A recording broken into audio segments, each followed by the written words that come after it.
Hello everyone and good evening to all of you. Welcome to Brownie time. As you can see, some changes have been made around here. We've got these microphones and our light over there. We would like to thank our mysterious benefactor because let me show you something. For the last few episodes of Brownie time and the regular One de la Cruz on the Move, we have been using for lights. We have been using this homemade device over here. As you can see, that's why our lighting was a little bit sad, but okay. See, look, this is the creation of brother Michael Jew. He made us this table lamp / shooting light.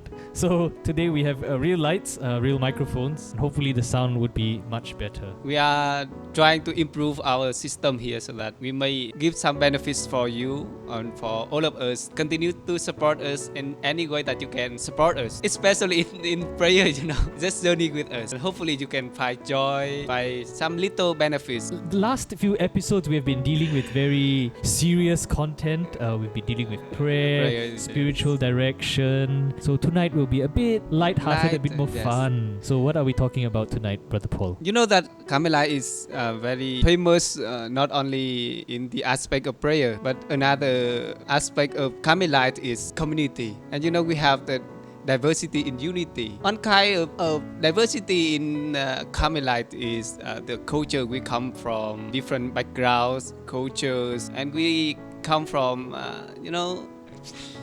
We come from various, especially in this province, the province of Saint Teresa of Jesus. It is currently made up of Philippines as well as Vietnam. And I do not belong to this province at all. I come from the delegation of Taiwan, Singapore. I'm sent here for my studies. And so we have a wide mix of people. Yes, but now in the student house, we call ourselves International House of Study. So we have Filipino, Singaporean, Korean, Vietnamese. Basically, we are international community. We come here together with different backgrounds, different cultures. Let's talk about the cultures. Carmel. For our viewers, they don't really know much about our background, so maybe Brother Paul, you can share a bit of which part of the world you're from. I come from Vietnam. My accent is very Vietnamese. Cannot mix. More specifically, I come from the north of Vietnam. The north and the south of Vietnam are quite different. The people who come from the north, normally they speak faster, more strong in some sense. But the people who come from the south, they speak gently. Their personality is very light. Oh, you are from? The north. Oh, you're from the... Okay, that explains. That okay. is different, Okay. How about the Singaporean brother? He comes from Singapore, so let him introduce himself. I grew up in Singapore, was born in Singapore up until the age of 15, and then my family moved over to Australia. So I lived in Australia I did 2 years of high school there in Australia. I can sound Australian if I want to. And then I went back to Singapore for national service, 2 years of national service. And then after national service, I went to Sydney for another year. I joined a different congregation, so I went to the House of Studies, the first year House of Studies in Sydney. Spent a year there, and then they moved me up to the big seminary in the States. So I was in the States for 6 months, and then I went back to Australia because I left seminary to do another 3 years of university. And then after that, I went back to the States again for seminary for another 6 months, and then I left again. So you travel a lot in your life. Yeah, so I think there was a point in time where I was not in the same country for more than 3 years. So I've been here and there. But it's no wonder why he's very knowledgeable, because he travel a lot. Oh my... The book fell down. It's okay. So that's Brother Reginald. And I revealed to you that he can speak 4 languages. I speak English. Chinese. I can speak, Chinese. I can speak un petit peu français, a little bit of French, and Latin. Loquor parvam linguam latinum. 4 languages. He's the one that I admire a lot in the house of study. Also, folks, you can't see from where you are watching, but our producer for this evening is Brother Romeo. He will be the Filipino representative for tonight's cultural exchange. He's in charge of pressing buttons, making sure we sound okay, and making sure the shot is in frame. So thank you, Brother Romeo. Thank you, Brother Romeo. And one of my very impressive... What you're most impressed by? About the Philippine culture is there are a lot of festivals. They enjoy much the atmosphere of the festival. FIESTA! I intended at least 3 fiestas of the barangays, different barangays, and the people they really enjoy the atmosphere of fiesta. Fiesta. festival. But don't worry, I enjoy siesta.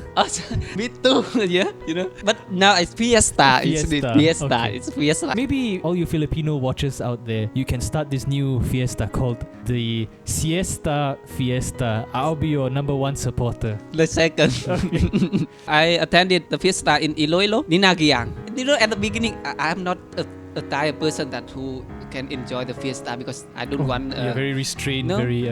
I don't want so many people and very noisy. I just want to just stay at home. Anyway, it's a dancing festival for the Infant Jesus, Santo Niño. for the Santo Infant Jesus. My first time, I have to shout that, oh, I really enjoy it. The spirit of fiesta of Inagyang is very different. See, I think most Vietnamese are very prim and proper. But if you ever see Brother Paul playing volleyball, I think that is where he got his spirit of movement. I think it's from Fiesta. This Santo Niño Fiesta. I learned from my Filipino brothers, you know. Oh, you mean like the one behind the camera now? This reminds me a really very funny experience, you know. When I joined the fiesta in Philippine culture, if you join the fiesta, you will be invited to go to this house to taste something and go to another house to taste another thing, and you just go. You finish all the houses that people are inviting you. Because I don't have any experience, so I just enjoy eating at the first house, and I ate a lot. After that, I feel full already, and we continue to visit another house. Which I thought that it's okay. I just visit, and my presence is I think it's good already. But they said that no, it's not a polite way to visit like this. You have to taste something. You have to eat, and you can imagine that already. Yes. So I thought to myself, okay, what can I do now? So I get a little bit. But people do not, because they are very generous. They would not let you just put a little bit. No, they would serve you abundantly. After the second house, I told to my fellow brothers, yeah, I need to go home. So how many houses did you visit in the end? 7 houses. Oh my word. What surprised me most, or when I first came to the Philippines, I see the brothers in the house taking this merienda. So every few hours, maybe every 2 hours, they'd be having a snack. I said, how much snacks are we eating in this place? Before coming to the Philippines, people were already telling me to be prepared because of balut. Is that how you pronounce it? Balut? Balut. Balut. Oh yes. BALUTE. You have this kind of thing in Vietnam? Oh, yes, we enjoy it. Oh yeah. Actually, they sell it like this. They sell it like they will shout on the street like Balut with voicing. With voice.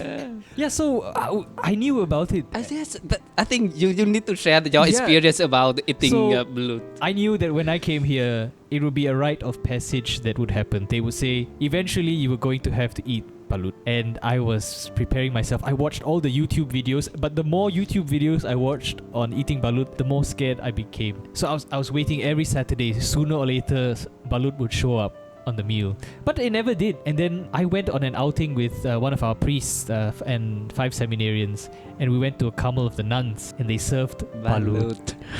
And I said, okay, if I'm going to have to eat balut, it will be here where there's only a few of us. So if I throw up, it will not be so embarrassing as if, rather than eating it in the house and throwing up in front of everyone. So okay, I cracked the shell, and you have that little soup thing. Yes. And they said you have to drink it first. So okay, I drank the soup thing. And then I realized the soup tastes exactly like what we have called Brand's essence of chicken. And then I said, oh, okay, so this is not so bad after all. So don't be afraid if someone offers you balut.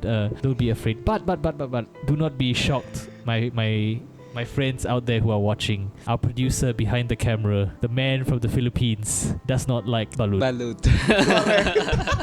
So he told me a really funny story. So Brother Romeo, tell me what you do when balut is served at the mealtime. I will just remove the cheek and I will just eat the yellow one, the egg yolk, The yolk, yeah. the yolk and the white one.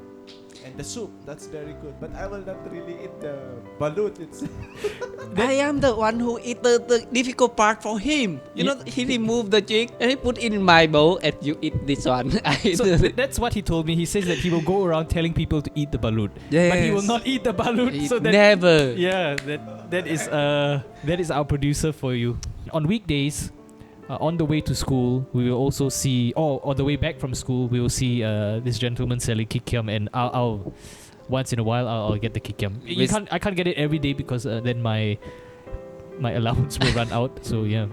What is the most impressive food that you see in our community that some kind of you enjoy it? What I love the most that is being served is the Filipino style spaghetti. It's spaghetti. It is the sweet spaghetti. If you go to a Jollibee, for those who are overseas who are not Filipinos, go to a Jollibee near you and try sweet spaghetti. Go to John of the Cross Monastery. We can cook for you. Brother Romeo will cook for you. I feel hungry. I'm also very hungry. So friends, if you're interested in religious life, whether it's with the friars, with the nuns, you'd also have to be interested in community life, because community life is part of religious life. What we just have shared to all of you here is this a little revelation about community life, about the cultural part of the community aspect in Carmel. But actually, there are so many things will surprise you if you come visit us, or if you are curious about our life. You can read more, or you can search more for that. Yes, to really experience community life, you really have to do a come and stay, a search in, and then see whether the life is for you. And I can, like Brother Paul says, be prepared to be surprised. Good surprises. I mean, we learn a lot about each other's cultures, and it's not just also in this region, because your duties eventually will take you overseas as well. Beyond the Philippines, beyond Vietnam, and you get to experience the cultures of other people. Every 3 years, we have this thing called the Student Encounter, where we meet students, Carmelite students from the various countries in the Asia Pacific region. So I attended the last one in Thailand. That was last year, and we met the Japanese student friars, the Korean student friars. Thailand. The Thai friar that I met was actually my batchmate in novitiate, so it was re-meeting him again.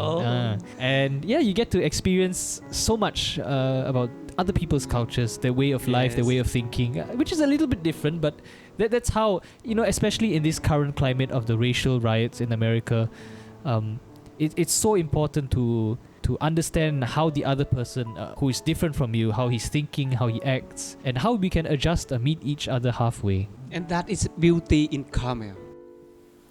If you're seeing me right now, it's because we've had another technical issue. So we just got a new camera, and men, don't read instruction manuals. So obviously we didn't read the instruction manual on our new camera, and only to find out too late that it stops recording after a set amount of time. But anyway, we've had enough footage for this episode of the vlog. And if you're wondering why the background of our set keeps changing from episode to episode, it's because we've never really had a permanent home until now. This is the new studio of Men in Brown TV. So Juan de la Cruz on the move and Brownie Time will be shot here. We're putting things together, so things are in a bit of a mess right now. We're even having a green screen put in. This frame will be put together by some of our enterprising friars. Also, to involve you viewers, because this is also, in a way, it's also your home, we have this, what we call a viewer shelf. So if it's convenient for you, if it's not too expensive for you, we'd like you to send us small knickknacks or small stickers, whatever, small souvenirs from your hometown or from your part of the world. Send them in to us. Hopefully this will be filled up with all the stuff that you guys send in to us. So our address will be here. So thank you from the very bottom of our hearts for journeying with us here on Brownie Time, and we look forward to seeing you on the next episode. So until then, stay safe, stay healthy, and stay good. Well, until then, ciao!